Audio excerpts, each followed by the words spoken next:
Hello everyone, welcome to the Australian Water Safety Strategy webinar series. This is our first webinar series, and I'd like to start by acknowledging the traditional owners of the land on which this Zoom call is coming from my office here on Gamaragal land. I acknowledge their elders past, present and future, and as an organisation we commit ourselves to a journey of reconciliation.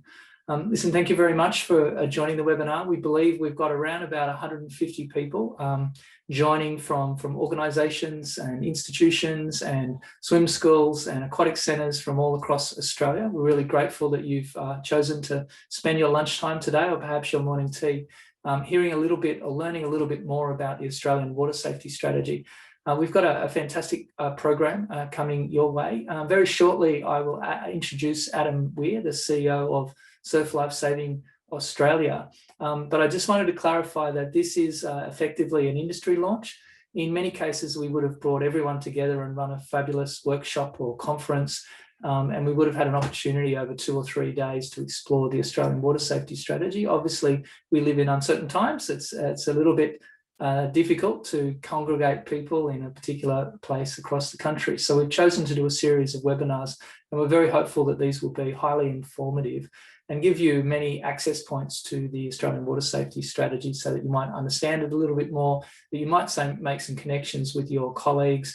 And so we'd certainly encourage you to use the chat. And also, if you lodge questions in the Q&A section of Zoom, we'll do our best to cover those questions as we go through the panels today. So we would like to start just by showing you a little clip of the parliamentary launch of the Australian Water Safety Strategy that was held earlier in March this year. The Australian Water Safety Strategy is a critical document for national, state and local actions on drowning prevention and water safety. The previous Water Safety Strategy, in fact, could be credited indirectly with reducing drowning by 26% over the last 10 years across the broad Australian population. But importantly for children under the age of 4, drowning is reduced by 50%. Together, the members of this council have saved countless lives, physically, yes, but also preventatively. The statistics show that we're making progress in reducing drownings, but the drowning deaths of 248 people in 2019-20 make it very clear we've got more work to do. Tackling this statistic and all drownings needs a well-targeted approach that addresses the people and places and activities most at risk. And that's why I'm pleased to be here today to launch this strategy. This is a coordinated, collaborative, evidence-based framework that over the next decade will reduce the incidence of drowning across Australia. Nation free from drowning, that's our vision for all of us that are involved in water safety and drowning prevention in this country. It's a collaborative effort. This is being produced from all of the people involved in water safety around the country. It's an important strategy. It's one that demonstrates that we are making a difference. As the Minister said, there has been a 26% reduction in drowning deaths since the last strategy was in place. We're going to work hard, we're going to work in collaboration to ensure that we can achieve our vision of a nation free from drowning. Because our drowning rates are reducing, this strategy tries to blend our love of water with our need to respect water and take care around that water. So you'll see in this strategy that what we're actually doing is trying to build a nation that loves the water and that loves the water safely. We certainly don't need to see that again, but thank you very much. That was a great but small day. We had a small congregation of parliamentarians, about 6, and due to COVID limitations, there was only a few who were able to enter Parliament House on the day. But we are thankful to the Surf Life Saving video crew who put that video snapshot together of the day. I'd like to formally welcome Adam Weir, the CEO of Surf Life Saving Australia. Welcome, Adam. G'day, Justin. Thanks for having me. Thank you. So what I'd like to do is just give you an opportunity to welcome this strategy on behalf of your organisation. Yeah, thanks, Justin. I think the video says it all really, like the Australian Water Safety Strategy for 2030 and the 5 priority areas that it focuses on really provide a great framework for us all to work together and to bring the whole water safety sector together. I think that the aspects of collaboration, that if we're all working together to deliver the objectives under the water safety strategy are really important. You and I work a lot with the federal government to try and further the outcomes for water safety, drowning prevention around the country, and that collaborative part of our engagement is really important for the federal government. The Australian Water Safety Strategy allows us to visibly present a framework where we can show we're all working together. We're reporting back to our funding agencies, our government, in a similar way, so they can see that we're working together visibly. And because the water safety sector, it is very broad, it's very diverse. There's lots of different organisations working on different parts of it. So to have that overarching framework that allows us to show that we're delivering towards a consistent collaborative framework, to me is ultra important. And that, there's been many successes over the last period of the water safety strategy, which is great to see. There's obviously a hell of a lot of more work to do. And the changes that we've seen in the water safety strategy, Safe Life Saving Australia is really excited to see how we can help deliver across those environments, those key areas. We see the strategy helping us not only just at a national level, but also feeding into how our states can work for the same outcomes, and all the way down to the grassroots. So it's been a great effort by a huge number of people across many organisations to put the water safety strategy together, and we're really pleased to see it come together. So congratulations to all those involved. Yeah, thank you, Adam. There's been many people involved. Certainly Alison in the Royal Lifesaving Office sort of did project management coordination in your office.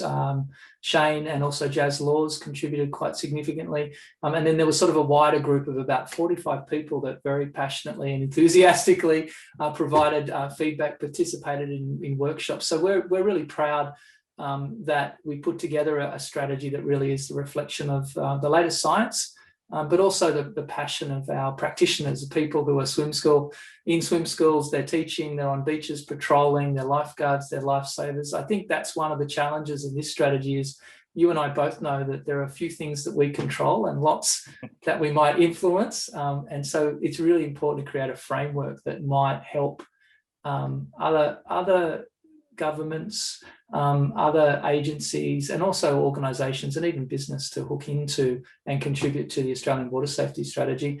Have you thought about how your clubs might get behind this strategy?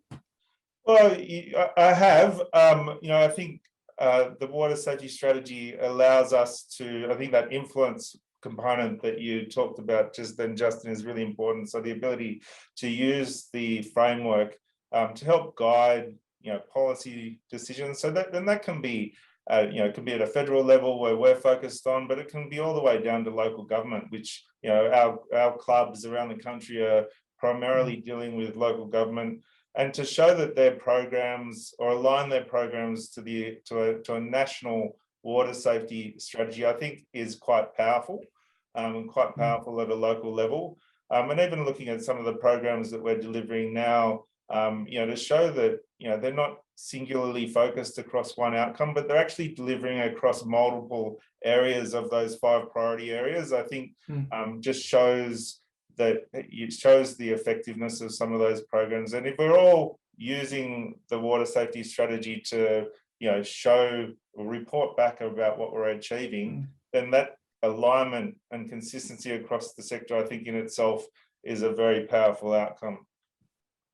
Yeah, that's certainly, let's hope for that. I do think in 5 years' time, it's interesting to ponder what we'll be looking at, what success might look like. And I think you touched on the importance of alignment. Is there anything else on your list of things you'd like to see in 5 years' time?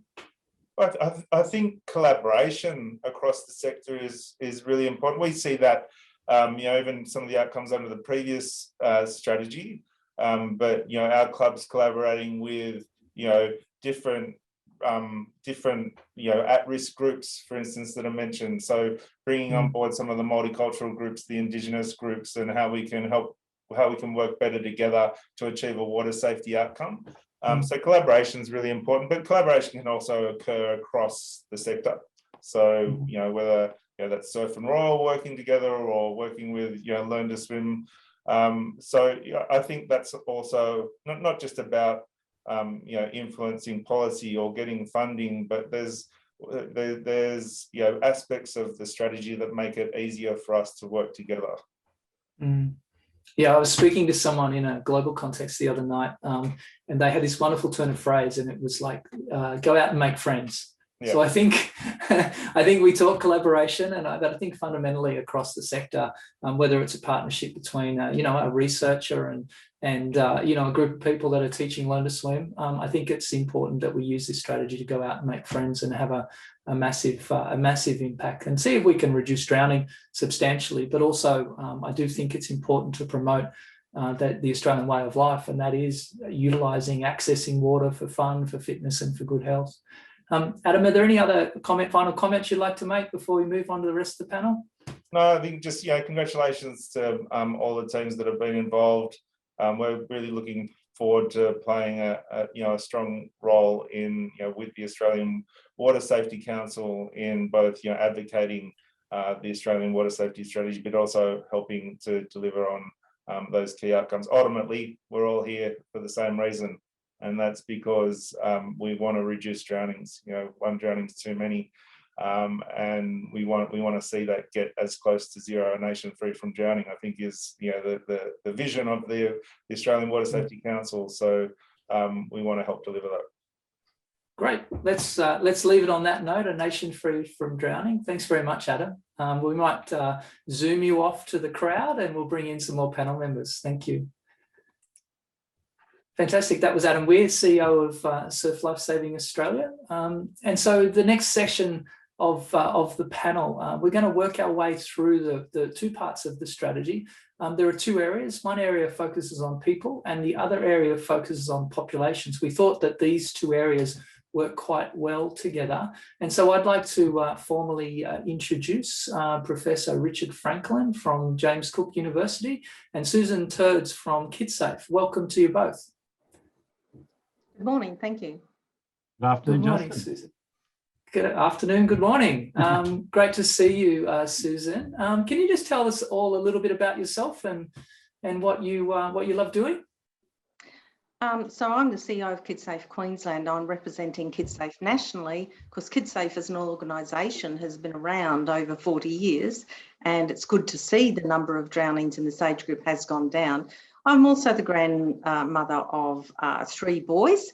They're now 8, 10 and 12, and they're all still having swimming lessons, I might say, but at quite a cost, which I think is a barrier, but I'm sure we'll get into that later. So I'm pretty passionate about allowing children to grow healthy, happy, and be inquisitive and explore their surroundings, and to encourage all of us grown-ups to make their environment as safe as we can for them to be little Indiana Joneses. That's a great introduction, Susan. Thank you. Let's go to Richard. What's keeping you busy at the moment, Rich? Well, Watamuli, Justin, and that's welcome from the Bindagubba people here in Townsville, and just recognise the traditional owners also of the lands on which I'm meeting. So I guess, great to have this session, and it's good to see a really strong focus on the rural and remote populations, and thinking through, I think, some of the real challenges for us around locations and people when we start to look at it across Australia. We know that if you go more remotely, we see the numbers go up, and obviously it's a real challenge for us to think about. You talked before about kind of collaboration, which we're going to need very much for a rural area, but it's also about capacity and thinking about how do we kind of deliver that. And we've got lots of strategies, but what we don't know is how do you make them work in a rural and remote setting? How do we make sure that these strategies are effective? Swimming lessons are great, but how do we make sure that we get them out there? How do we make sure that people are well trained and they're well delivered as part of the kind of that approach? And you know as well, I do a lot of work around farm safety, and we're talking about children drowning in dams and trying to keep them safe in that sort of space. And just generally, as you talked about before, having fun and enjoying kind of water without obviously then getting into trouble. And similar to Susan, I've got 3 boys, so twin boys that are 5 and an 8-year-old. And, we've just got back from the beach up at Magnetic Island, and thinking about, when we talk about rural, we often think about rivers and we think about dams and we think about lakes, but we also are talking about, remote beaches and remote locations like estuaries and other places where people do get in a bit of trouble, and going out kayaking, canoeing, and all the different sort of activities, from water skiing as well. So really complex environments as well, which I think is we need to talk about and think about a little bit more, which is we've tried to pull out a little bit from the plan, but I think this is the things that we grapple with. And you look at some of the lakes that we see that are close to towns, their water supplies, they're being used for water skiing, they're being used for swimming in, they're being used for fishing, they're being used for all these range of great activities to get people out there, and it does create that kind of challenge for us. And I think the population numbers are tough as well, because we do find less people, even though the rates go up, there are less people out there. So how do we work through those sort of challenges as well is really great. So great to see this on, great to see the plan. Nice to see that it was launched in front of a small number of people, COVID safe. But it's great, I think, that we're talking about this. And I'm again just reflecting on where we've come from, and you and I have been somewhat on this journey together over a number of years. But the original stuff that we kind of put together, saying we think we need to do this, moving much more towards an evidence base. And I'm just really excited about the number of different research projects that are out there, and people really looking at and challenging what we do and don't know around drowning in Australia. Yeah, look, I think that's a really good place to start, Richard. Certainly the first Australian Water Safety Plan was created in 1998 and launched in Canberra. And there was a piece of research in the MJA by a good friend and colleague, the late Dr. Ian Mackey. He was the medical advisor for Royal Lifesaving and Surf Lifesaving simultaneously. So that was a good example of collaboration and leadership. And he was one of the people that brought early science to the life-saving community. But if I reflect on the journey of the water safety strategy, it really very much has been about focusing on children.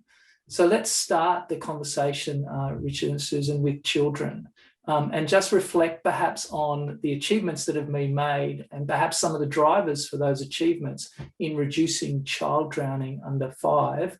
I'm a bit loose with my numbers sometimes, so I think in front of the parliamentarians I got the numbers quite wrong, but it is upwards of 58%, 68%, I think, during the duration of the last strategy, that child drowning was reduced. So let's talk about why and how that came about, and then we'll get to what we need to do next. So Susan, can I start with you, child drowning? I think that really one of the key factors in reducing child drowning was the pool fencing legislation. So if this is where children are drowning most, and I do recall in Brisbane, I've been told the story by Professor John Pern, that about one a week we would hoik a kid out of a pool in the Brisbane area, and that's the way it was. So I think that the acknowledgement of the dangers of pools, and the kids fall in and they're attracted to water, and then the ensuing legislation really made a big difference. Yeah. So Richard, you've had a look at legislation at some point. What's your view on legislation and what we might need to do next on that? Well, I think we've actually had a very good space. I think with the legislation, we started off with pretty patchy. At a local government area, very different between even abutting local government areas had different requirements around pool fencing and what was required. We've now got state-based legislation, which I think is a significant improvement. Most of it's about foresighted, so we recognise that it wasn't initially, we thought it's children coming into the yard and drowning, but it's not that. It's really kids that live in the home. It's proximity to water that's a big challenge there. So most of them gone to foresighted. We had a few, I guess, wins and a few losses around the pool fencing stuff. 1.2 metres is a reasonable height, but probably with the work that was done early on by Jim Nixon and John Pern, it should have probably been more like 1.4. It was a bit of a trade-off, and I think that a compromise, but I think we've also recognised about climbing around the pool area and the fences to allow children to get in, and also the maintenance stuff. So the big challenge, I think, is to continue making sure that the pool fences are working in good working order. That means the gates are still self-closing, self-latching, no holes, no damage to the fence. That's been a major problem for us throughout Queensland with the disasters that we've had over the last couple of years, with bits of fence being washed out, and then you kind of go, oh, well, there's lots of water around, but when that goes, the fence is still damaged. And so, again, good legislation here in Queensland, and some of it's been replicated elsewhere about rentals as well, making sure that when you go in, so there is that key period as people move into properties that are high risk for children drowning. So I think all of those things have been really good around the legislation. I think still some enforcement issues and some follow-up around that needs to be kind of looked at as part of that. Still a little bit of awareness stuff. So again, some really good stuff that was done early on, making people aware of the pool fencing and the sort of the need for it as well. but a very effective strategy on the whole to kind of reduce it down when it's in place and working. And what we tend to see now is, the pool fence has been compromised, either been held open by somebody, not in good working order, or unfortunately, sometimes the children are left in the pool area, not supervised as part of that sort of challenge. So I think the legislation is good. Little tweaks, I think, is what's needed, but really enforcement is, I think, the big challenge for us next. And how do you do that in a way that's cost effective? Right. So Susan, let's talk about supervision and what we need to do with our messaging around supervision. Unfortunately, people don't understand the word supervise and what it actually means. And we know that with young children, supervision means eyes on and within arm's reach. But everybody has their own idea of what supervision means, unfortunately. And a lot of parents do also think that now they've taken their baby and their toddler to swimming lesson, that they've been drown proofed. So we still have a lot of work to do just on the supervision angle, and the idea that swimming lessons do not drown proof your children. I mean, I do know of friends of my grandsons who have just fallen into the pool and forgotten how to swim at the age of 7. They've had swimming lessons, they do know how to stay afloat. So, and the parents, at what age do you think your children are safe in the pool and around water? And while the pool is the biggest body of water in most people's home environments, there are a lot of other bodies of water that we cannot forget. And, there's fish ponds and there's dog water bowls, there's buckets for soaking and then puddles after rain. And all of those require close supervision. Thank you. There's a few questions in the chat just about the importance of the messaging around child drowning and pushing legislation, but also reminding people about complacency and supervision. And what I thought we'd do now is just have a look at some of the campaigns. There's a number of organisations that campaign in this space. So let's just have a look at a couple of the more recent TV commercials that have been developed.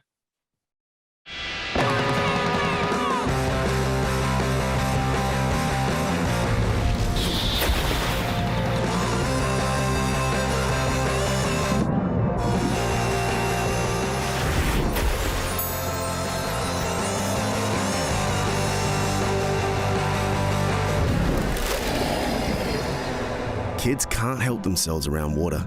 You need to. Keep watch.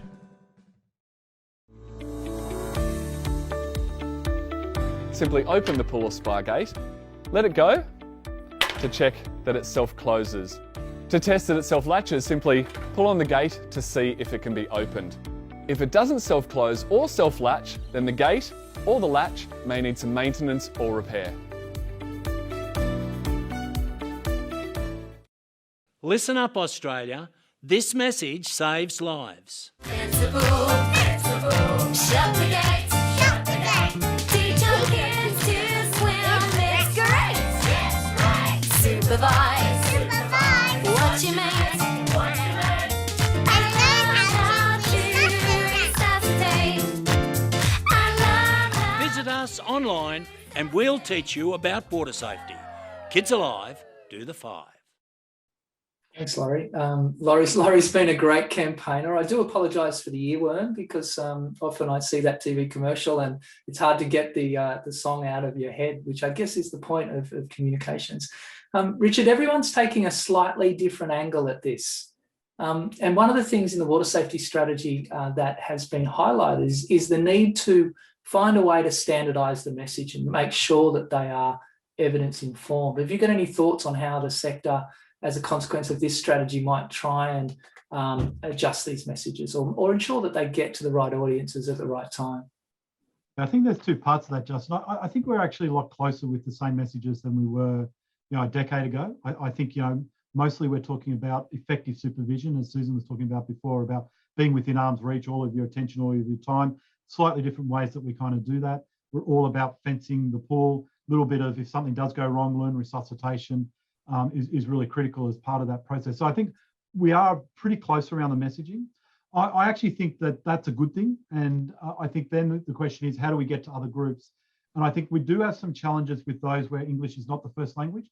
I think the other big challenge for us now is that lots of people are no longer watching television and seeing these ads. And I mean, unless you're like me, a bit of an insomniac and you're up at 11 o'clock at night where they play all the community service announcements, people just aren't seeing it, and I know with my kids, it's Netflix and it's YouTube. And so the question is, what's the new marketing going to be about? How do we get these messages out, and how do we link into parents around those teachable moments? I mean, and that's part of the challenge for us. So again, when people go to buy a house, or when people are getting children, what's the most important time to get to them? And we know from some previous research that it's probably not prior to having the kid. It's probably sometime just afterwards that's really key, but not straight away, because as a new parent, you're kind of thinking, how do I hang on to this kid without dropping it? How do I feed? Trying to stay awake to do all the feeding kind of issues around it. So I think that's one of the challenges for us over the next couple of years, is to think about that really key teachable moment where we can get in to parents. Mum and bub groups help seed the idea, but it's then when they're out, and it's also when kids start moving around. So it's really that, that 18 months when they start to move from crawling to walking and getting around, to think about how do we get the message at that stage about key things around this issue. And obviously swimming lessons are an important part of that, particularly as they get a bit older. We want to make sure that kids have that foundation skills. So again, I think we've got the messages, and we're more or less on target, probably a little bit of tweaking for some similarities, but I also think there's some strength in having slightly different ways that people approach it, so that people are getting the same message, but in a different way from a different audience, from a nice catchy jingle, from a, hey, this is different types of children, from, oh, this is a kid talking to you, from here's a celebrity. I think all of these things add to the volume, and that's really important when we're trying to get the message out there. Great, thanks, Richard. You did a good job of answering one of the questions that's floating through the question and answer in the Zoom chat at the moment. So keep those coming if you're in the audience. If you've got a question, use the question and answer section or function, or you can put it in the chat, and we'll do our best to stay on top of things. Susan, one final question for you. You mentioned earlier, I think that was about adults, and adults being aware of the environments in which they're putting children into. Can you talk just a little bit about the non-pool issue? So child drowning prevention in areas other than swimming pools. There's a lot of bodies of water, and Richard touched on it before. On farms, for instance, there's troughs, but there's also dog bowls in the domestic environment. There's buckets that we might soak clothes in, or the kids are playing in. And even a lot of childcare centres, we have nature play, and we have water that potentially doesn't drain properly out of their playgrounds. And I think it's there's a lot of work being done on safety in a pool, and about the fences and the gates, and getting swimming lessons and everything. But there's a lot less being talked about actual other bodies of water. And of course, children are attracted to water. Children of all ages are attracted to water, and muddy water, you can't see the bottom. We've got a lot of other issues about other bodies of water that need to be addressed. On farms, on properties, learning to swim in a pool is great when you're in a pool and you're in that water. It does not equip you to swim in a dam or a creek, anything fast flowing, or the surf. So, a lot of parents still have this belief they've learned to swim in a pool, so they can happily swim in this dam with the friends' kids, or they can go to the surf and they'll be fine there. There's still a lot of work to be done. Absolutely. Yeah, no, thank you. I know there's lots of learn to swim people nodding their heads, and certainly that notion of broader open water experiences and education in non-pool environments has been reinforced in several areas of the strategy, including in the swim schools section. Susan, listen, the other thing I was thinking was actually the NT Water Safety Task Force Drains campaign in Darwin. I know they had a few very tragic episodes in Darwin, and sometimes people in Sydney, in Melbourne, we kind of forget the tropics and the consequences of the wet season in the tropics. So I think that's an important area as well that I know the NT Water Safety Task Force will be continuing to focus on. Susan, thank you very much. We might move on and talk about young people in just a second, but I do appreciate your time this morning. We might move you into the crowd, and we might come back if we need a little bit more perspectives on Kidsafe a little bit later on. So we'll move on. We're going to talk about young people, and so with that, I'd like to invite a young person into our conversation. Stacey Pidgeon. Stacey's the the National Manager Research and Policy at Royal Lifesaving, and she's also about 3/4 of the way through a PhD in a topic that we'll get to very shortly. Welcome, Stace. Good afternoon. So now the next session, next slide, please, Will, if I could. Yeah, we're going to talk about young men. And young men, I think it's probably one of those problem areas, particularly very visible in this strategy. I probably think the last strategy, it was somewhat invisible because we were focusing on older people, people over the age of 55. But in this strategy, we're really drilling down into an age group. That age group is 15 to 29. So who would like to start and give us all the answers in relation to young men? Stacey, you got a theory on young men? Justin, I think that's one of the challenges, really. This is quite a challenging age group, I think, for any health promotion or getting any health messages or safety messages across. And I think as a sector, this is a very challenging one that we do need to work in collaboration together. Safety messages potentially aren't something that sometimes young people think about. We want to encourage people to have fun, as you said, and enjoy the water. But we also need to make sure that those messages get through without focusing on the negative, which I think is a real challenge. And so I think as a sector, it's something that is difficult to do, but working with high schools or even with youth groups, things like that. There's some great work being done around the country. WA, for example, works with leavers, like leavers parties and things like that to get this water safety message across.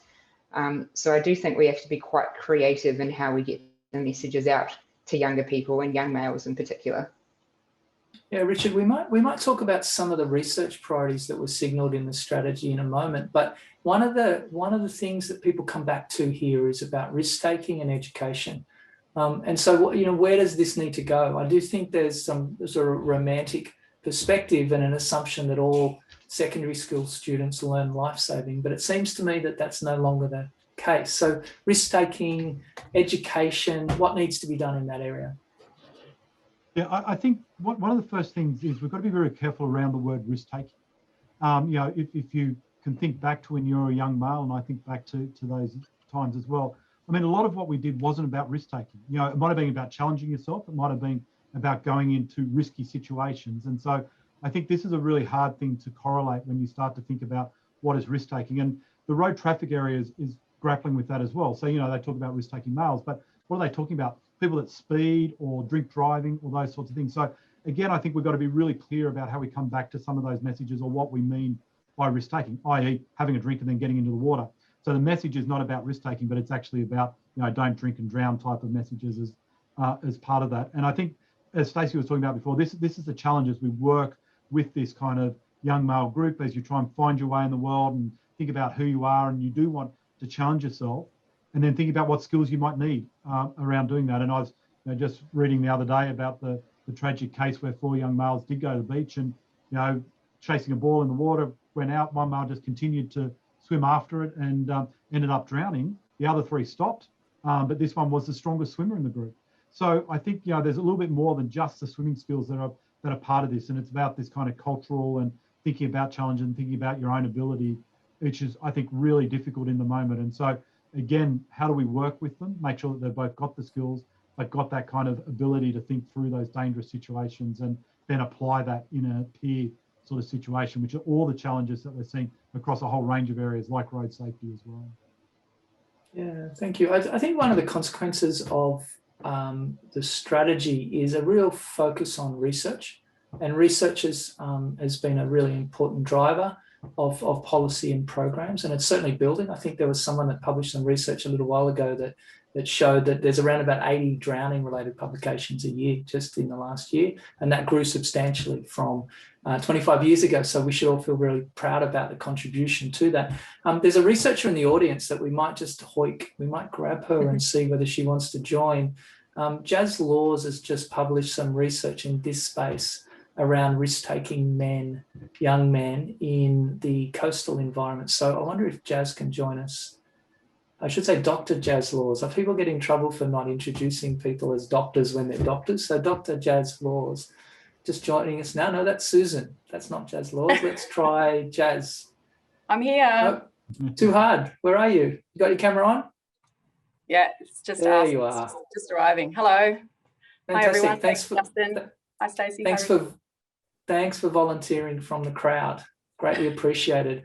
How about you tell us a little bit about your research and your take on what we need to do to reach young men? Oh, well, I think Stacey started off really well. They are a high-risk demographic, and in the coastal environment, we've found about 25% of our fatal drowning burden is generally young males between the age of 15 and 34 we looked at. And it is challenging, as Richard said, to try and get that messaging across. Very hard to even sort of, I suppose, I don't know, anyone else remembers their teenage years, early 20s. I didn't really listen to much myself. So hopefully we've come a long way since then. But I think with the young males, from the research we did, we sort of proposed that potentially having a greater exposure of water safety, or even sort of safety survival skills for the broader nature, like Duke of Edinburgh or in nippers at a young age, bronze medallion, all that stuff, bring it in at a younger age when you're not going through such a chaotic period of independence, I suppose. Maybe that instills the safety response and gets them to think twice before, without even thinking that they're being safe. So I think that might be something to explore definitely in the future, about sort of having a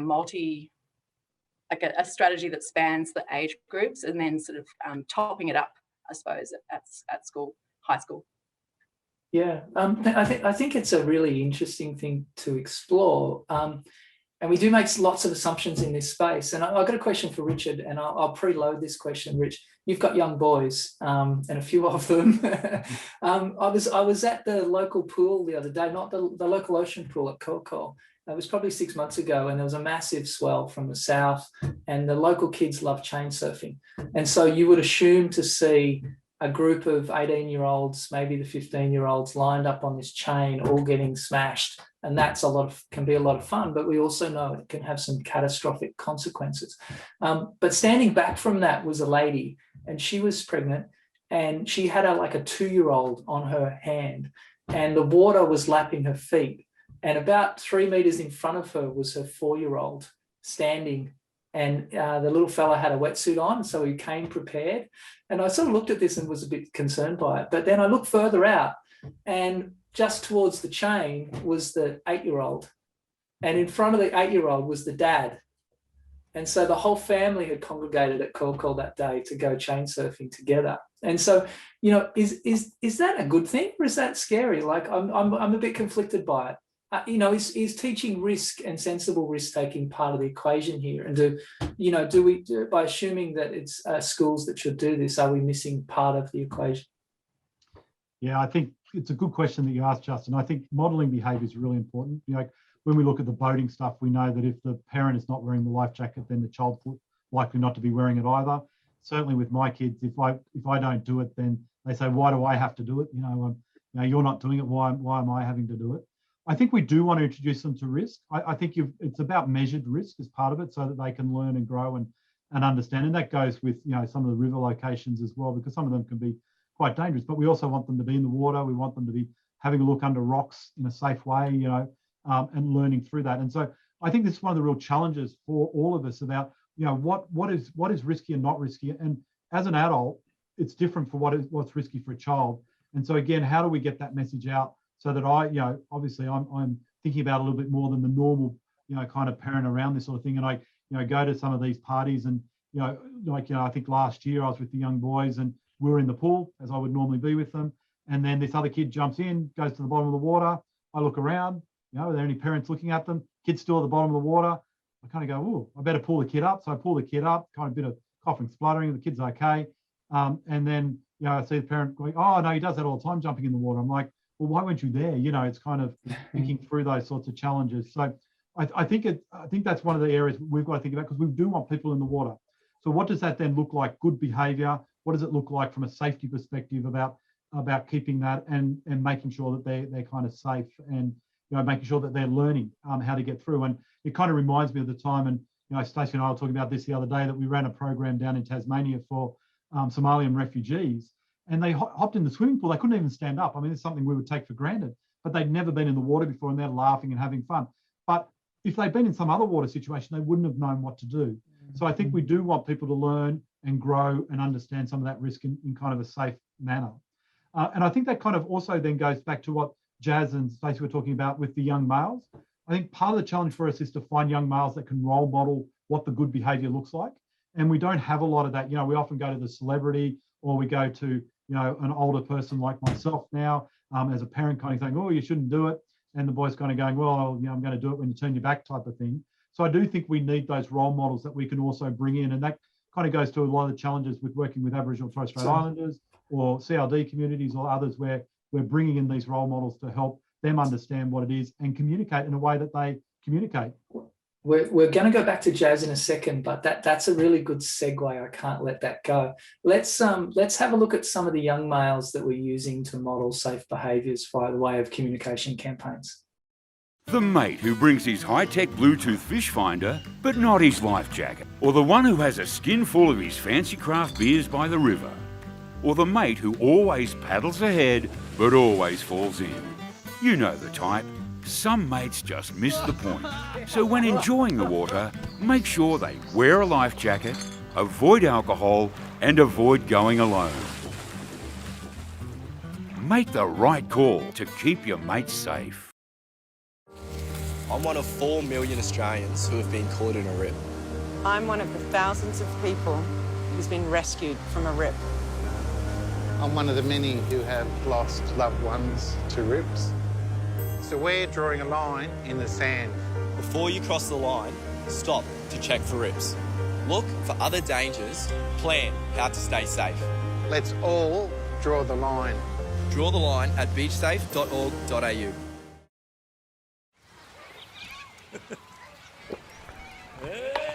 Dave! Get back down here, buddy. Check out this tail. It's a little bit scary when you watch that in the comfort of your lounge room. Jazz, is that the way you see men? Man, where do I start? No, basically, how do I see men? That for the young males, I think that is challenging, and I think you've got to try lots of different approaches. I think you know, adding a bit of humour has worked well definitely in other countries. So, like, you know, in New Zealand, they've had quite a lot of success, particularly with the younger demographics with the Swim Reaper. So I think it's really important about how to bring people along the safety journey. So you have to sort of engage them in a non-aggressive sort of way, and at the same time highlight the risk. But yeah, it is definitely hard, and I think the social context of a group is so important for that decision making of that peer group and how they can build that. So I think Cara Hamilton did quite a lot of work on the best way to actually some of the surveys of how to get people to respond, especially young males responding to some of the messaging. And sort of, I think it was an integrative approach is probably better, with a bit of passive coming off your social media and your Facebook and stuff, but then followed by some sort of active participation, teaching them, reminding them, and perhaps gently reminding them how to stay safe and enjoy the water. Yeah, and so this was the theory behind the think line. Is that what's the strategy there? So, well, I wasn't here for the development of the think line, but my understanding of the think line is that it's about sort of enough's enough, and we can't tell people swim between the flags. You know, is an excellent campaign, but it's not always possible. So what else can we do? And with rip currents being the number one hazard on our coastline, what else can we do to tell people and explain, I suppose, extend the rescue experience, so it's beyond what them being in trouble in the water. It's how that impacts the rest of the community and their families. So getting them to think beyond. So stop and pause before you go into the water. Yeah, thank you. All right, so we're gonna move on and talk about older people, unless someone else wants to say something about young men.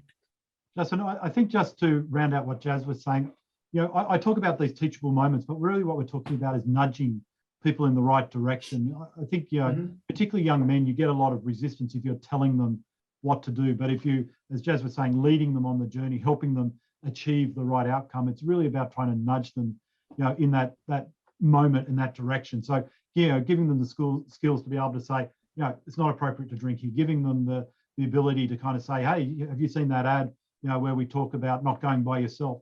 So I think these are all little nudge techniques that are really important for young males to make it happen. And I like all of those messages that have come out, because I think humour is really important with this group as well, and getting them to understand it. I think coming from their peers is really important as well, and clear messaging about what do we actually want to see is actually really critical. And I think one of the things that we're certainly seeing in the water safety area is we've got much better with understanding what it is that we're wanting people to do. And I think for some of these groups, there's still a bit of work to go, but we are clear about the alcohol is particularly critical in that group as well.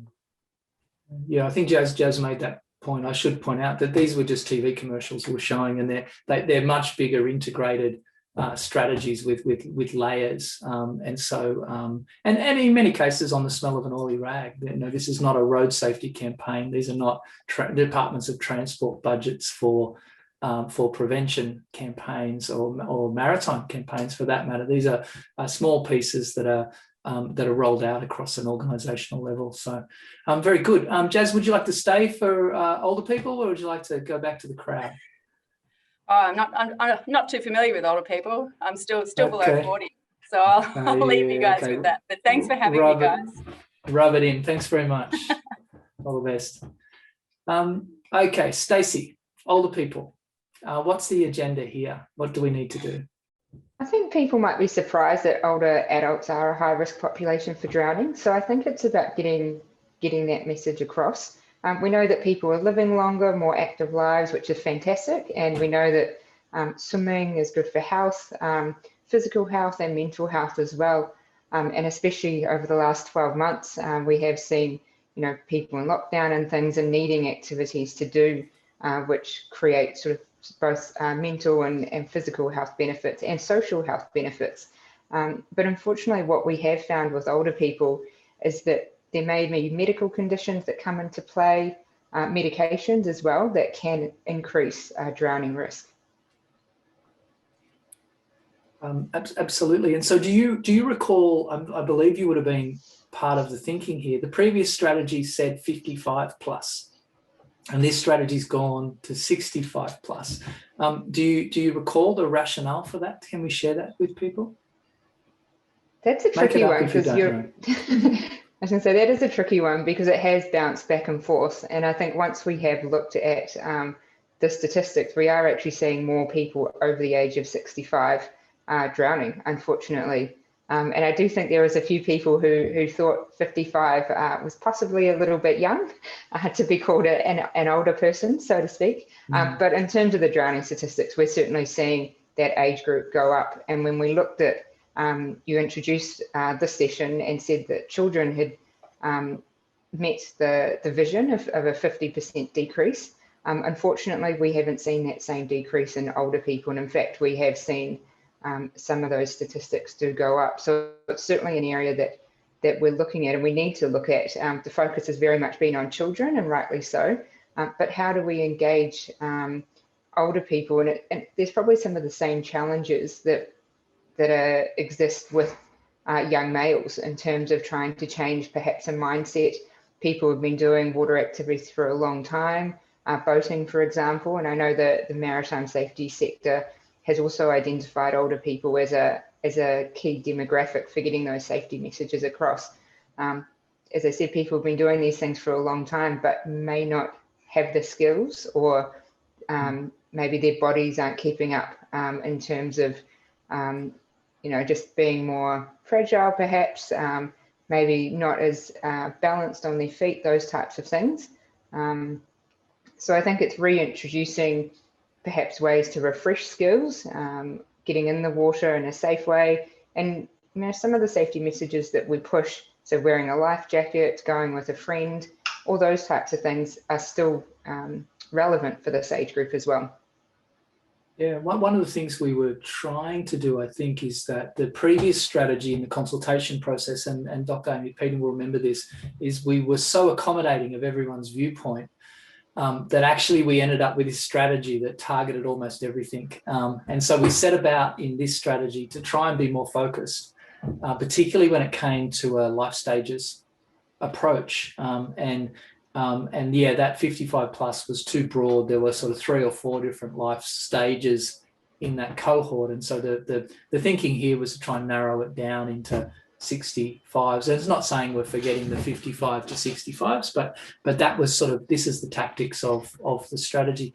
Richard, one of the things that this area signals quite strongly is partnerships, and Adam spoke a lot about collaboration.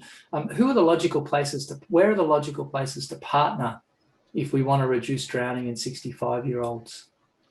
Well, I think just going to the comment before about why do we do 55, part of it was because preparation for the older years. We're kind of saying you need to starting to be think about, what you're doing in your older years, because we were seeing a number of, tree changes, kind of coastal change, people moving to those locations, which increase their risk. So I think, based on that, I think the superannuation funds are actually one of the key groups that we should be working with.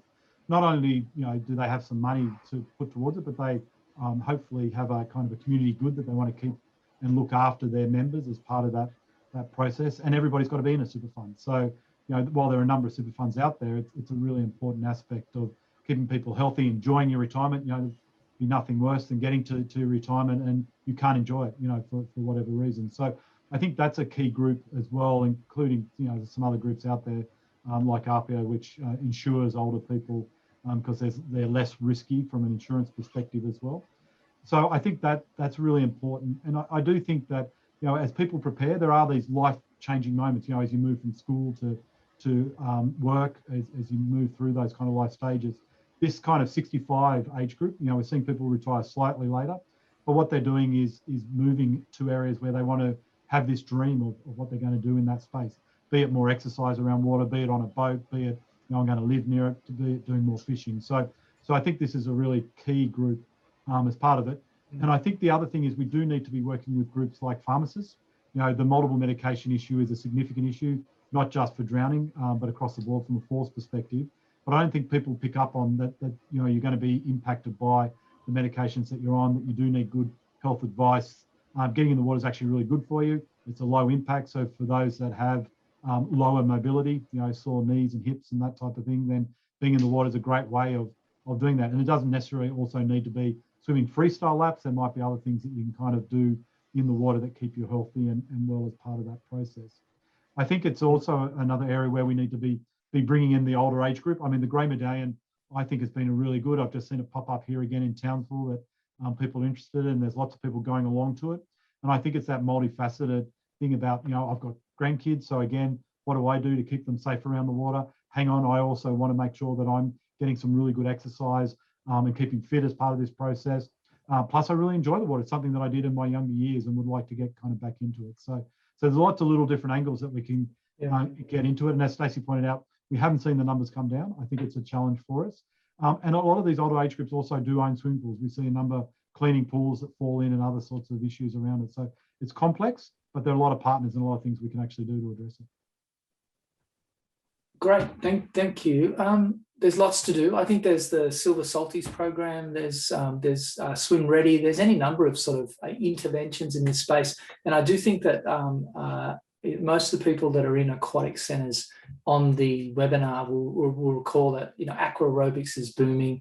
Adult learn to swim is also booming. So there's a number of areas that are highly accessible to try and build some skills in those later years of life. But let's keep moving. Let's go to the next section of the strategy. So we've spoken about people and our targets in children, young males and older people. And now I'd like to talk a little bit about populations. And the populations section, one of the key areas is an area that you're incredibly passionate about, Stacey. So it's multicultural communities. How about you take a few minutes to pitch your research and tell us what that's all about and why you're doing it. Thanks, Justin. This has been an area of interest to me for quite a long time now. I did start, I guess, in the water safety sector by developing and delivering water safety programs for new settler communities back in Auckland and in New Zealand, and that sort of very much influenced now the work that I do in terms of research and trying to provide evidence for why we should have these programs and funding, because that was quite a big issue in terms of the funding side of things. only having funding maybe for a one-off program and things like that, when we know that a lot of these programs that are focusing on reducing drowning and increasing water safety skills and knowledge among migrants and multicultural populations is really important and has some great outcomes, but unfortunately they're not always sustainable. So as Justin said earlier, I'm about halfway through a PhD looking at drowning prevention and prevention strategies for multicultural populations in Australia. And some of the recent research that we have produced looked at the drowning statistics among migrants in Australia. And what we found is, although the drowning statistics showed that migrants aren't overrepresented in the drowning statistics, so around 29% of people who drowned in Australia were from migrant backgrounds, which is around about the same as the total population in Australia. We did find that there are certain factors that do increase the risk of drowning for people from multicultural backgrounds, and that could be how long they've been in Australia for. So there's certainly a couple of different key groups within that, and we can't treat everyone the same. So new arrivals, people who have been here for a longer period of time, international students and our overseas visitors all will require different prevention strategies, and we can't treat all of these groups the same. And of course, there's different cultural groups as well that come into that, language and all those types of things. So it's very interesting research, and what we hope is this research will provide the evidence and support for programs going forward, and obviously links to the strategy in terms of really focusing on reducing drowning within multicultural communities over the next 10 years. Yeah, this is an area that over summer particularly gets a lot of attention. Like there are some really tragic events involving young people, but also old people and international students. Let's have a look at a clip from a couple of summers ago in terms of the way the media is responding to this as an issue. Adelaide, they're mourning another senseless loss of life at the beach.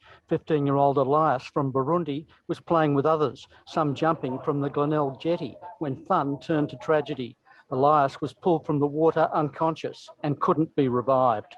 The small Burundian community is in shock. It's lost 3 of its own in 2 years and believes there could be measures to help lessen the likelihood of such an incident. We learned from school and the friends that when it is too hot, they get cooler at the beach, but they don't have enough skills to swim and to stay safe. 9 days ago, an Indian schoolgirl who'd come to Australia to play sport drowned off the Glenelg breakwater. 2 deaths at the same beach have highlighted a need there. But in yesterday's Adelaide heat, only 2 paid lifeguards were on patrol and the familiar red and yellow flags weren't up. We are a volunteer organisation, so those volunteers have paid work during the week, so they volunteer when they can. South Australian Surf Lifesaving wants more done for migrants and is urging the state government to provide extra funding and services. Well, there's never enough. There's always more that we can do, and there's always education pieces that we can unfold. Offered around Australia's coastline from state to state and club to club, there are training and safety courses run mainly by volunteers. But there's currently no coordinated national approach to teaching the newest Australians how to be beach safe. Whether it's South Australia, New South Wales or Queensland, we need that level of education. We need to get people to understand about our beaches. Doug Hawkins' Coogee Surf Club in Sydney runs specialised programs for migrants. It doesn't matter what culture you're in. Ask the lifeguard, ask the lifesaver. We're experienced, we know what we're doing, we're there to help, and we're there to help you have a great time. Statistics particularly support the South Australian education call. Migrants there make up 1/3 of drowning deaths in the last decade. So like a reasonably, a hugely tragic event for that community and that young boy. The media is sort of covering a diversity of that issue though, from the local community leader speaking on behalf of a community that's mourning, to the executive responding to some policy questions about lifeguard services, to a group in Sydney, in fact, in Coogee, they're doing a really good job of reaching and running programs, and then a message around supervision, which is fundamentally back to that swim between the flags when we can see you. Stacey, how important is the community leadership part in this area? The community leaders are key when we're trying to get these messages across. I do think as a sector, we need to move away from some of our traditional thinking to reach some of these communities. It's really important to get the role models. We talked about role models for young men, but community leaders, they're the key to reaching those communities. They're often the gatekeepers to getting information across to their communities and all ages. So probably not too unlike elders in Aboriginal communities. These people are really the people you want to be linking in with. They'll sort of be able to work with you in terms of what's appropriate, in terms of what you can't just go into some of these communities sometimes, and when to, I guess, when to work with them, what's going to be most appropriate, who we need to get these messages across. So certainly the community leaders play a huge part when working with different communities. And Rich, is there a systematic response to this, do you think? Yeah, I think it's one of the things that's been really good to see is just the increasing number of actually multicultural programs that have been running across Australia. You know, when we first started a number of years ago, there were very few, non-white faces around, and it's great to see that. And certainly some of the early stuff that we were hearing with the challenges at pools, where it was all white kind of lifeguards and no diversity, and we're starting to see major changes there, which is really good because making people feel welcome, making them feel like this is something where they can go in these environments and learn things, and that goes to swim teachers and the rest. And I think that's been really exciting to see that occur. Stacey's brought up a lot of the systematic stuff, working with the community, looking at where those key locations are. I think, Stacey and I were looking at this just the other day. I think we do need to rethink about some of the other things like the signage. We take signage for granted. And I was just looking at the no bombing sign the other day, and it actually could be interpreted to be something else, and so I think thinking through what these look like, because a lot of this stuff has only been tested in kind of, an English speaking, particularly kind of European setting. So I think we need to go back and test some of our own assumptions in this space about what works and what doesn't work and how we kind of work it through. I think the other thing is, how do we integrate it a little bit into schools for the kids that are coming through, making sure that they're getting not only those lessons, in primary school, but some of them come later on in their life. So how do we get it into high school and other areas as well? And then how do we make sure that, it's part of their journey? And Stacey brought up some really good points as well, that, we're seeing different needs. Those that are here early on have different needs to students, which have different needs to those that have been here for a while. So again, thinking about our complexity of our strategies that we work with and bringing those communities along and working particularly with those communities that work around water already. We know in New South Wales, some of the tragedies around those have been out fishing, and kind of the high risk activity there. But we've also seen some of the cultural activities that they do lead to tragedies as well. So I think it is a very multi-layered strategy, working with education department, working with the local lifeguard services, working with the local facilities as well to get them through, making sure that we've got diversity coming through with our teachers, with our lifeguards, with the others that are part of that are really important, and helping integrate a little bit more. So, I really like some of the stuff where you're learning English, but you're also learning water safety. I think that's really cool. And that's not just in the multicultural sector, but we can also do that at school with the Aboriginal Torres Strait Islander groups as well. All of those groups could be more integrated when we look at it. Yeah, look, I think there's a couple of markers of success here. You mentioned, years ago, I think most of the life-saving organisations have multicultural staff now, and many of them have multicultural reference groups. And then I think if you look in the local government space, many of the local governments now also have people whose job it is to build relationships across community. And so, I do think we've got to make connections and make friends across that area. The thing I like about this part of the strategy is that we're finally recognising that that my opinion doesn't count much here, that actually it's community and community leaders that we should be listening to and hearing, and some of the research that you're doing, Stacey, I think is going to help us inform that. And then the other thing that we're doing, I think, is that realising this is not just about drowning. This has the potential to have a much bigger impact. Hopefully we're going to reduce some drowning in this space. but perhaps we're actually going to create more happy, healthy Australians out of this area. Perhaps help people find some work as well. So I think, I think this is one of the areas of the strategy where we can really focus on the positive and the positive benefits of what it is we're doing.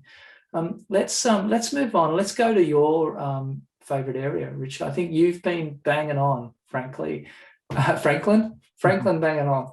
There's a play on words there. But you've been talking actively as a great champion for water safety in regional and rural communities. You've published some research just recently as well with Danielle Taylor, a PhD student, I believe now. So give us your take on what city folk are not hearing in relation to regional and remote drowning prevention. Yeah, so I think there's a couple of things in this, as I was talking about before. I mean, one of them is that we know that the rates go up as you go more remotely. And so there's some real challenges with that from a population perspective. And we talked a little bit about like the pool fencing stuff previously. Enforcement around this is challenging, if you do have rules or regulations that are in place. But there's a lot of water bodies out in rural areas, from small farm dams through to big kind of, water bodies that are used for supplying water to towns, through to little creeks that turn into raging torrent rivers when we get a bit of flooding that comes through, as part of that process. And what we've got this challenge with some skill shortages out in rural areas, including that, we talk about this want for professional development. How do we do that in a way where, you might only have one or two people that need that's, financially viable, that encourages them to continue to develop their skills? How do we deal with this kind of, seasonal pool issue? So, I now look in Sydney and Brisbane, most of the pools are now all year round. There's very few that now close down during kind of the winter months, whereas in rural areas, that's still a common activity. So you've got a number of part of the year where people can't even get into a pool for aquatic activities and use. And then we've got to think about, some of these challenges with low pool usage and how do we get more people in? How do we work with the local government to make them real focal points within the community that encourage water safety, but all the other things that we love about these pools, recognizing that a number of them are aging as well, and the challenges about, maintaining kind of these aging pools, and then thinking about how do we work with people that are in very remote locations that, that they're on properties, and these kids just want to have fun and be out there, but we want to try and keep them safe as part of it. And then the diversity that we're seeing coming through. So, we do have, large pockets of Aboriginal Torres Strait Islanders that are in remote communities and in regional and rural areas as well. We're starting to see a lot more migrants being moved into those locations initially. And so we've got some real challenges then with how do we deal with those as part of it. And then this diversity of activity. We've got people that are out there water skiing. We've got people that are out there swimming in them.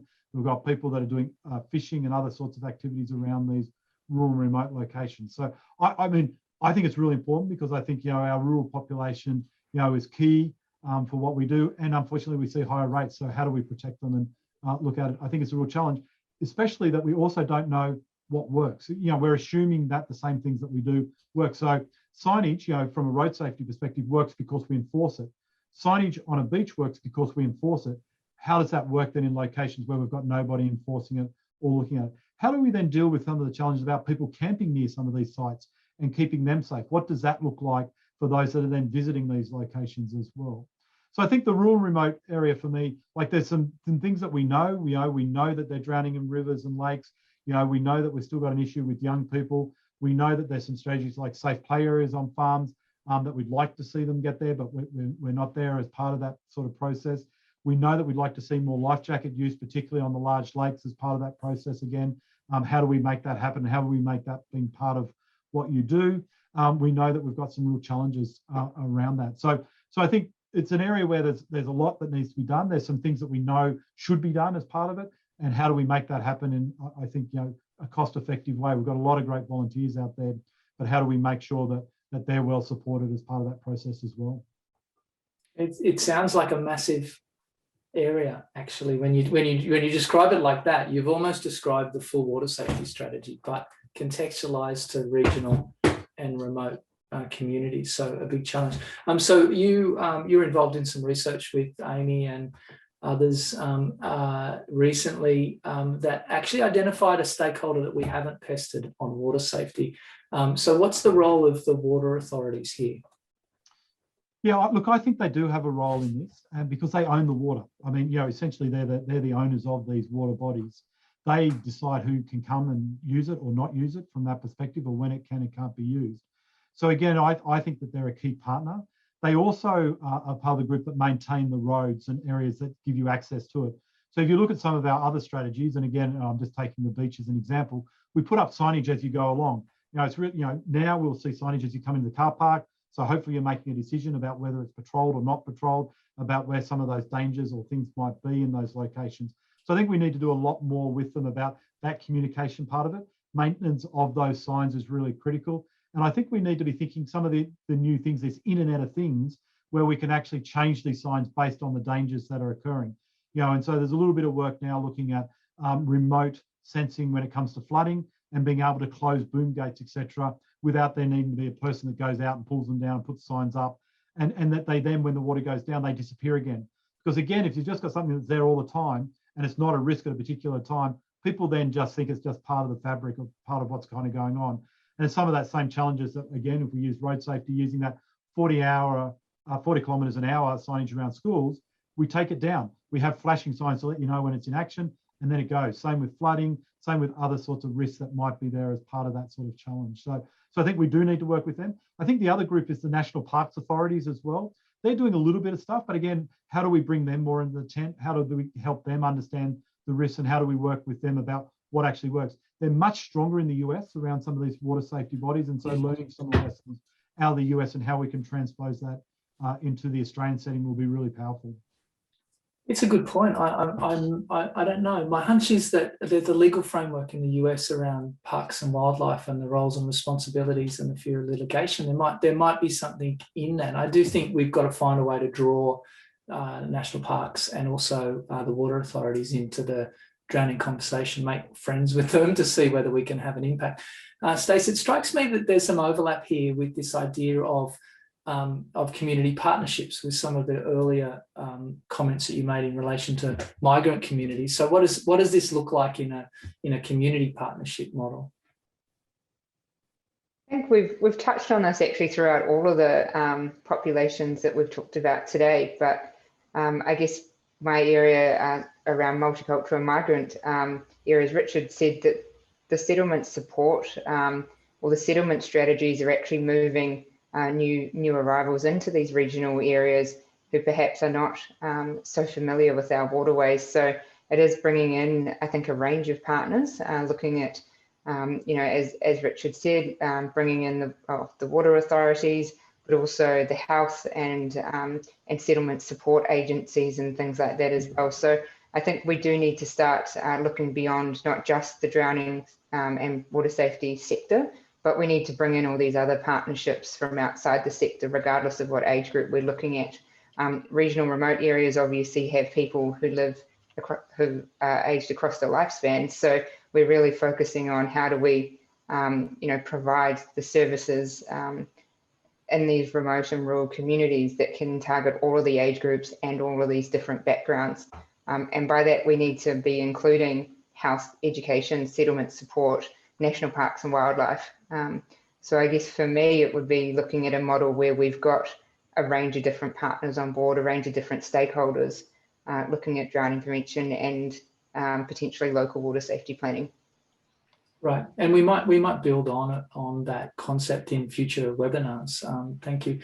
We should acknowledge just that the FarmSafe were actually on the panel, but there was a clash when we changed the date. So ordinarily we would have a FarmSafe voice in the discussion, and they add significant value across partnerships in regional communities. All right, let's move on to the next area. This is the last area in the populations space, Aboriginal Torres Strait Islanders. I really should acknowledge that it's inappropriate for us to get into this without acknowledging that ordinarily we should actually have someone from an Aboriginal Torres Strait Islander background actually talking to this. And for whatever reason, we weren't necessarily able to find that voice for this particular webinar. We will address that. And I think in part, the strategy does attempt or signals some approaches to try and bring in Aboriginal partnerships into the conversation around water safety. We know there's lots going on out there, but at a national level, it's we've got to think through how we actually formalise this in an architectural sense. So one of the recommendations, I think, was creating a steering committee, and there's someone on the chat earlier that was talking about the importance of steering committees. What else, Stacey, are we prioritising in this area? I think it's prioritising, obviously children's a big one, but again, looking at the wider health and outcomes.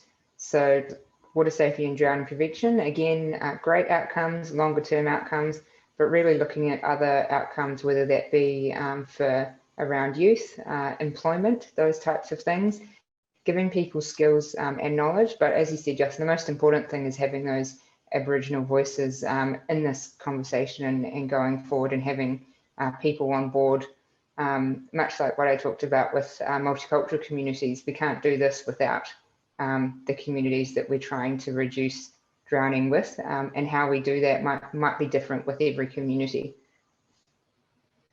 Yeah, I think we've got a real challenge here in transitioning from programs to partnerships.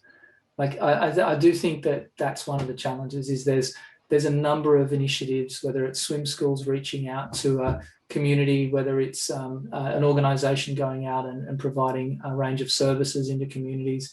I think that's a transition that we need to learn to try and escalate the priority and sort of reverse it in a sense. So it's not a two-way sort of relationship, actually. It's sort of fundamental adoption of water safety in a way that has meaning to communities. Rich, have you done any thinking in this space? Yeah, I mean, I agree with your comments originally, Justin, that we really do need to be working with the Aboriginal Torres Strait Islander peoples as part of this. And I'm speaking from obviously outside of that. And one of my big challenges that I see with this is about sustainability programs, where we've seen people do work in this space where they partner with the local community and get things up and running. They're really great programs and they seem to get really good traction, but then the money disappears and everything kind of falls in a heap. And from my perspective, one of the real challenges is that these communities just see people coming in and out, and they've got a couple of years of funding, and they see them for a moment and then they disappear, and they sit back and say, well, do we really engage with them? What's their commitment to this kind of long-term opportunities around? And I think that for me is one of the fundamental challenges. Like, they're often happy to work with us and come along, and that's what we want to see, is these great partnerships. But I think we've also got to be committing to a long haul. This is not a 1, 2 or 3 year kind of little funded project. And I think that for us is the big challenge. But it can bring great opportunities, both for us from a water safety perspective, but also for the people in the communities. Having great swimming pools or swimming areas, learning skills around first aid, learning water safety and rescue skills, transitioning that into actual employment opportunities, I think are really exciting. But we've got to do that with the communities. We've got to have them as part of the voice, and we've got to make sure we're committing to it over sort of a really long period. This is not a sort of a short-term funding opportunity. And I think that's a real challenge. And it's a challenge because governments don't like to fund things for a long period of time. It makes them nervous. And I think that we've got to make sure that they feel comfortable with that and with working through those sorts of issues. Stacey, you released some research last year on this area. So there is good news, like there is progress being made here. There is progress being made, and that was a great thing to read, that drowning statistics have actually decreased among Aboriginal and Torres Strait Islander people over the last 10 years. And that's, I think, due to a number of different factors. As you both mentioned, there are some great programs going on across the country, but obviously funding is an issue in terms of sustainability. But I also think it's about building capacity as well. So building capacity, which helps with sustainability, but it also means that it lessens the likelihood of, I guess, the reliance of people coming in and out of those communities, and the community actually is empowered to run their own programs, or they have the skills that can help with that sustainability as well. So great news is the statistics have gone down, but again, one is one too many. And there was obviously that 0 to 4 age group is still a high risk community with that, or high risk population. So that's really important that we get those messages out and really push the water safety messages within that age group, as well as across the lifespan. Great. Okay. Now, so there's some work going on at organisational level in this area. We talk about partnership and commitment and change and reconciliation. I just want to grab someone from the crowd and drag them into this panel. Lauren Nemo is the General Manager, Health Promotion and Research in Western Australia. I'm sure I got that wrong, but Lauren's going to join us very, very quickly. Royal Lifesaving Western Australia, Lauren, has just in the last 12 months announced that it's got a reconciliation action plan. So firstly, welcome. Thank you. And then secondly, can you tell us a little bit about this agenda? Yeah, I guess it, as you mentioned, started around 12 months ago. And I guess we looked at ourselves as an organisation and realised that a significant portion of the work that we were doing was really geared towards and focused on engaging Aboriginal and Torres Strait Islander people in water safety. But we recognised that there was a bit of a gap in the way that we were doing that, and it forced us to have a little bit of a look at ourselves as an organisation and individual staff members about how we were engaging and working with Aboriginal and Torres Strait Islander communities.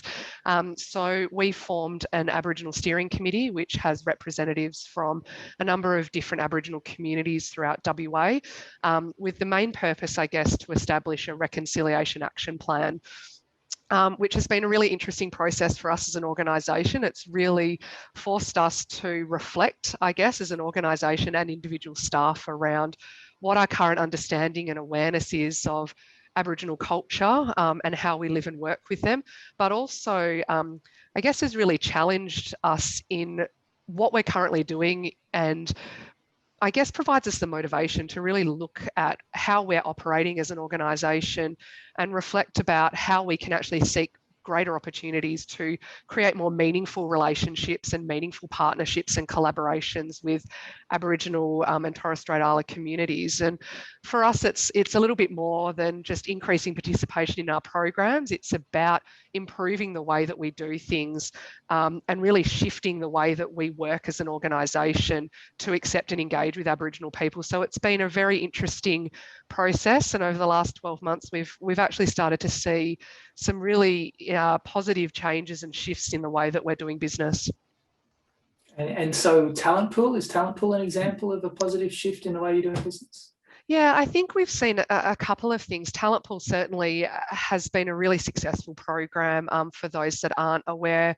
It's really focused on engaging particularly young Aboriginal people in regional and remote areas of WA to engage them in skill development, so taking them through the journey of water safety and skill development through first aid, bronze medallion, and really creating those employment pathways to not only provide them with more employability and skills that they can then use to create more meaningful lives for themselves, but also to work towards increasing the diversity within the aquatics industry. And we've seen some fabulous outcomes with the number of Aboriginal people now employed as lifeguards and pool operators throughout public swimming pool facilities, but also going on to engage in further study and work in other sort of health sector areas as well, which I think is a really positive outcome, not only for drowning prevention in the aquatics industry, but for broader health and social benefits that has for people. But we've also seen greater diversity here within Royal Lifesaving officers as well, with that real commitment and formal commitment, I guess, to how we recruit and engage staff members, but how we also work with our key stakeholders.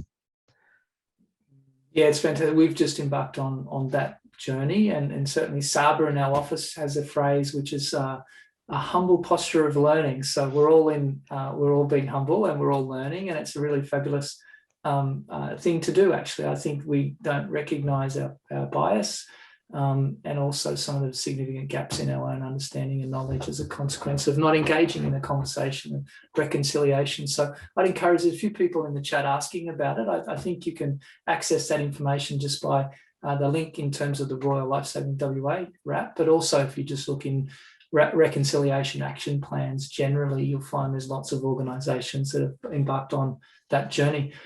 Thanks very much, Lauren. While I've got you, is there anything else you want to share with us, water safety strategy wise?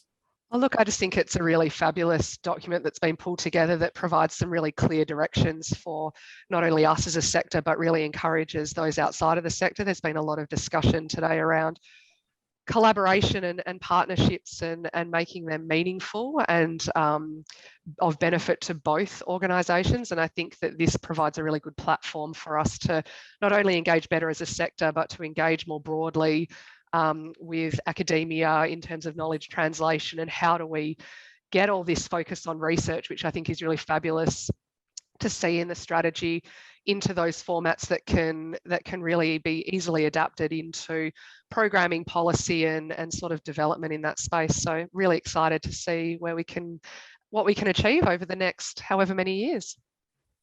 Fantastic. Thanks very much, Lauren. We'll say goodbye to you. I'll click my fingers and you'll disappear. All right. Any final words as we wrap up? From a couple of short words from you, Rich, in summary? I think, look, this plan is an excellent step forward, and it's been really great to see the evolution of the plans. And I encourage people to go back and look at that first one that we did in, what was it, 98, that it came through, and just see how we've grown as a community. And I think the complexity in the way that we're looking at the issues is really great. Just a big encouragement to try and bring in diversity into all of our work that we're doing and recognise that, you know, the way that we see things is just one part of the world in which we live. So thanks for putting this on, Justin, and thanks for having me as a panel member. Absolutely. Thanks very much for your expertise and time and long-term commitment to the issue, Richard. Any final words from you, Stace? Just thank you for having me. I think everyone sort of already talked about how the water safety strategy does provide a blueprint and a really good framework going forward for the next 10 years.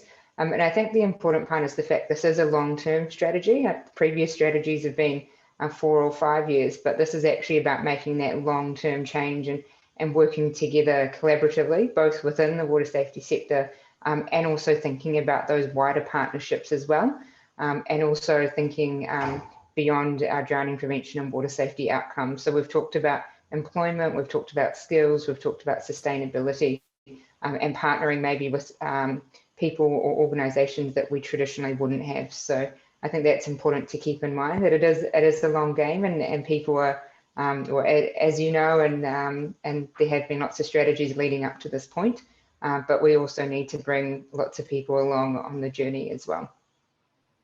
Yeah, thanks, Stacey. Well said.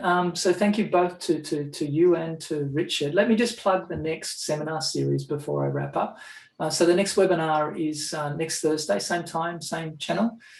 This one is focusing on places and activities. The speakers are Shane Dorr, ESM from Surf Life Saving Australia, Dr. Amy Pidgeon from UNSW, and Dr. John Lippman from the Australasian Diving Safety Foundation. We might find a few more surprises. So if you're in the crowd, we might well drag you in to the conversation, because I think that's been really useful, inviting Jazz and also Lauren into the conversation today. We've had around about 100 people actively engaged today in this webinar. So I'd really urge you, if you enjoyed it, to plug it, promote it, the next webinar to your friends and colleagues. Really great to get as many people as possible sharing in an understanding of the strategy and also excitement. On Thursday, the 17th of June, we've got probably a wider discussion about the implementation challenges and a few speakers on the list and a few more to come. I noticed there's a few people in the audience on chat talking about swimming and water safety education. That is an area of the strategy that we might reflect on and see whether or not we can put together a webinar on that specifically. There's lots of people interested in that area. If you're interested in joining a panel, send us an email. We're absolutely open to proposals and ideas. And as we progress through the next 3, we will evaluate whether or not this is something that we can continue as the strategy progresses. I'd like to close by thanking a few people. Certainly, I'd like to thank Alison and Stacey and Jazz and Shane and all of those people that Lauren, who actively contributed to the strategy development process in the first place, and of course all of the people that provided feedback. I'm really proud of the document, and I think you should be as well. I'd like to thank those who assisted with this webinar. Will Kuhn again is in the office somewhere helping out with Chris Groneman. Monique Sharp, of course, is the driving force in all of our events, and Alison's been pretty active on the chat. So thank you to all of our speakers today. Thank you to you for joining us. Please let your friends know that it's happening next Thursday, and I look forward to seeing you again. And we look forward to your feedback, and we also look forward to watching the strategy emerge and that everything you do to contribute to our goal of a nation free from drowning. Thanks very much.